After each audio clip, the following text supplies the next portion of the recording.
Assalamualaikum warahmatullahi wabarakatuh.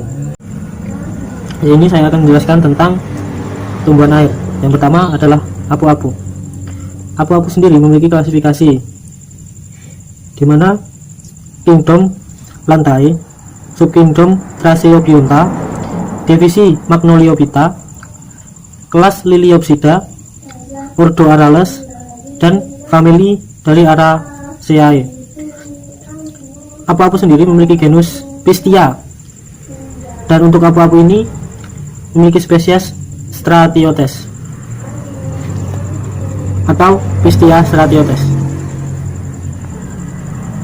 Nah, selanjutnya adalah morfologi. Bisa dilihat di sini, apu-apu memiliki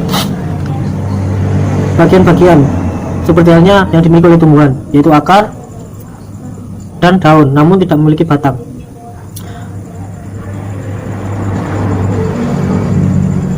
Apu-apu memiliki daun berwarna hijau.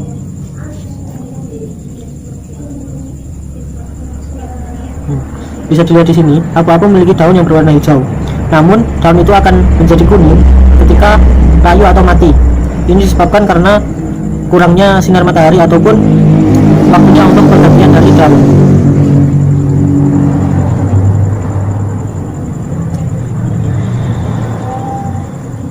Akar tumbuhan apu-apu ini panjang ke bawah dan terapung di kolom perairan.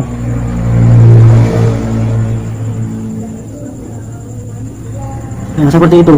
Jadi tumbuhan ini akan terapung di permukaan perairan dengan akar yang masuk ke kolom perairan.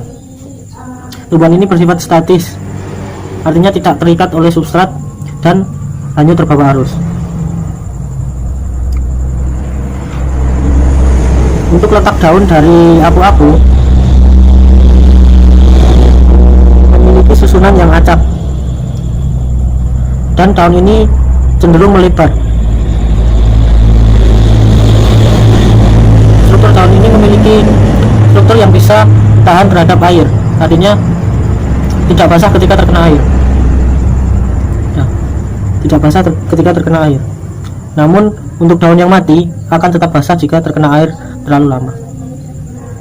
Selanjutnya adalah habitat dari tumbuhan apu-apu ini. Untuk tumbuhan apu-apu ini memiliki habitat yang terdapat di perairan tawar seperti sungai, rawa, kolam, danau. Jarang sekali terlihat apu-apu yang hidup di area laut. Apu-apu sendiri sangat membutuhkan cahaya untuk fotosintesis, sehingga tempat hidup tumbuhan ini berada di permukaan perairan. Selanjutnya saya akan menerangkan tentang tumbuhan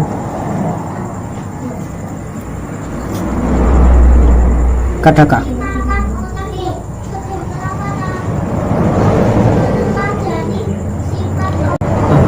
Kadaka sendiri adalah tumbuhan yang berupa paku-pakuan. Kadaka memiliki klasifikasi dari kingdom Plantae, divisi Pteridophyta, kelas Pteridopsida, ordo Polypodiales, famili dari Polypodiaceae, genus Microsorum. Dan untuk Kadaka ini memiliki spesies Pteropus atau spesies Microsorum Pteropus. Kadaka ini juga memiliki nama lain, yaitu kakes lidah kolam. Kadaka merupakan sejenis paku-pakuan yang biasa ditaruh di akuarium atau ditempatkan di akuarium maupun digunakan sebagai tanaman hias dalam aquascape. Hal ini karena untuk tumbuhan Kadaka ini sangatlah mudah. Kadaka memiliki morfologi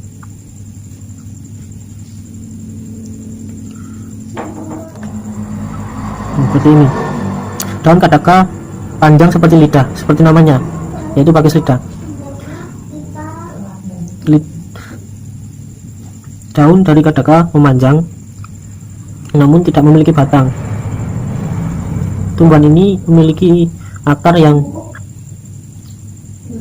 cukup renggang, namun memiliki tunas untuk namun memiliki tunas untuk memperbanyak dirinya.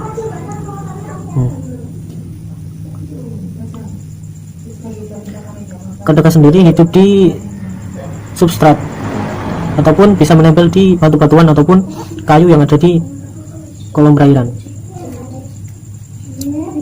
Kadaka bisa tumbuh besar dan panjang, namun untuk yang saya punya ini masih kecil sehingga tidak tumbuh secara besar dan tidak terlihat secara besar. Kadaka tidak memerlukan kadar karbon dioksida yang tinggi untuk hidup. Itu sebabnya kadaka sering digunakan untuk tanaman hias dalam pembuatan aquascape. Untuk kadaka bisa tumbuh, daunnya bisa tumbuh sampai panjang 20-30 cm dengan lebar 12-18 cm. Tumbuhan ini hidup di kolom perairan atau hidup di substrat.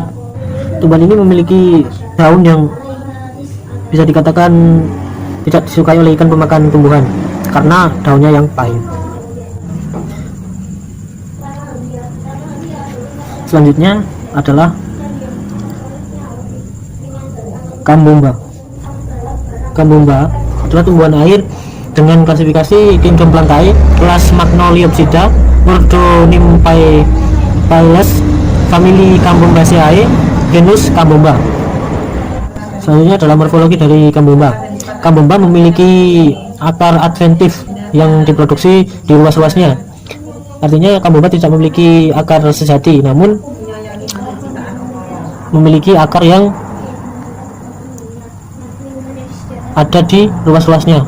Kambomba sendiri di alam hidup secara statis di kolom perairan dan hanyut terbawa arus. Kambomba sendiri memiliki batang yang terdiri dari bagian basal horizontal serta bagian turunan yang biasanya mencapai permukaan selama produksi bunga. Daun kambomba mengapung dan menghasilkan secara eksklusif di bagian batang, di apikal batang.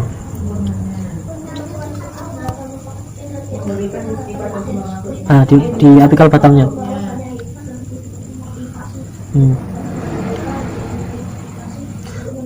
Daun dari kambomba tidak seperti tumbuhan-tumbuhan yang lainnya. Di sini daunnya seperti lenda-lenda yang memanjang dan menjari. Daun kambomba sendiri akan berada di dalam perairan. Daun dari kambomba memiliki tekstur yang halus dan tidak kasar.